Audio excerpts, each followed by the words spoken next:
আগামী ২৪ ঘন্টার মধ্যেই দেশের দুই বিভাগে বজ্রসহ বৃষ্টির আভাস দিয়েছে বাংলাদেশ আবহাওয়া অধিদপ্তর। এই দুই বিভাগ ছাড়া অন্যান্য বিভাগগুলিতে শুষ্ক থাকবে আবহাওয়া। এই নভেম্বর মাসেই পরপর তিনটি লঘুচাপ তৈরি হবে, যার মধ্যে একটি নিম্নচাপ তৈরি হয়ে সেটি শক্তি বাড়িয়ে ঘূর্ণিঝড়ের রূপ নিতে পারে, এমনটাই কিন্তু জানাচ্ছেন আবহাওয়াবিদরা।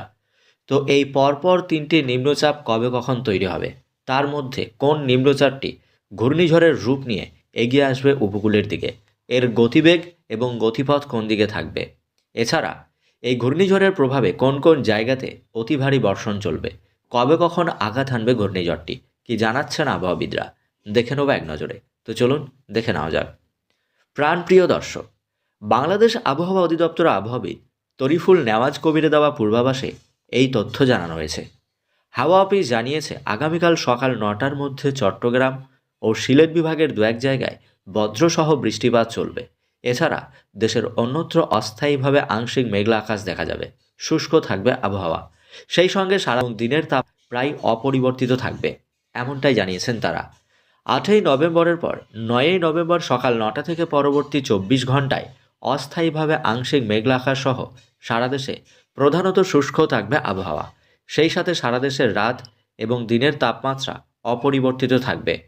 ৯ই নভেম্বর সকাল ৯টা থেকে পরবর্তী ২৪ ঘন্টায় অস্থায়ীভাবে আংশিক মেঘলা আকাশ সহ আবহাওয়া প্রধানত শুষ্ক থাকবে। এছাড়া সারা দেশে রাতের তাপমাত্রা ১ থেকে ২ ডিগ্রি সেলসিয়াস পর্যন্ত নামতে পারে। সকাল ৯টা থেকে পরবর্তী ২৪ ঘন্টায় অস্থায়ীভাবে আংশিক মেঘলা আকাশ দেখা যাবে। সারা দেশে তাপমাত্রা শুষ্ক থাকবে, ১ থেকে ২ ডিগ্রি সেলসিয়াস পর্যন্ত কমবে, এমনটাই জানাচ্ছেন আবহাওয়াবিদরা। ১১ই নভেম্বর সকাল ৯টা থেকে পরবর্তী ২৪ ঘন্টায় অস্থায়ীভাবে আংশিক মেঘলা আকাশ দেখা যাবে। সেই সঙ্গে সারা দেশে আবহাওয়া শুষ্ক থাকবে, দিন এবং রাতের তাপমাত্রা অপরিবর্তিত থাকবে। দর্শক, তারপর থেকেই ফের আবহাওয়ার খেল শুরু হবে।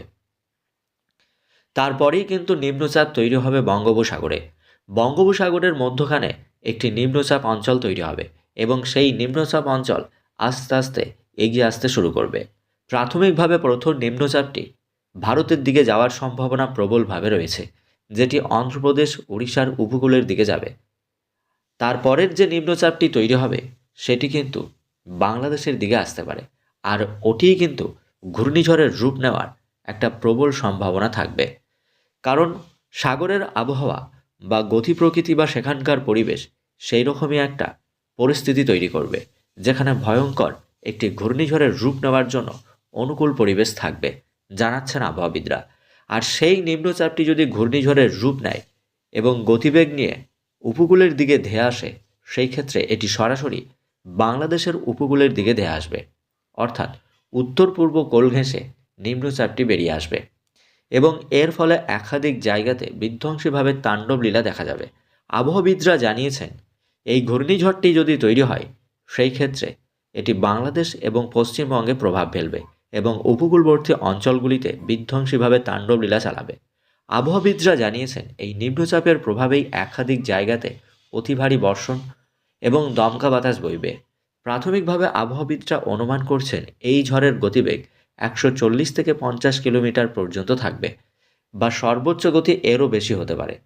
আর যদি এটি শুধুমাত্র নিম্নচাপ রূপে উপকূলে এসে আঘাত হানে, সেই ক্ষেত্রে এর গতিবেগ ঘন্টায় ৪০ থেকে ৫০ কিলোমিটার পর্যন্ত থাকবে, জানাচ্ছেন আবহাওয়াবিদরা।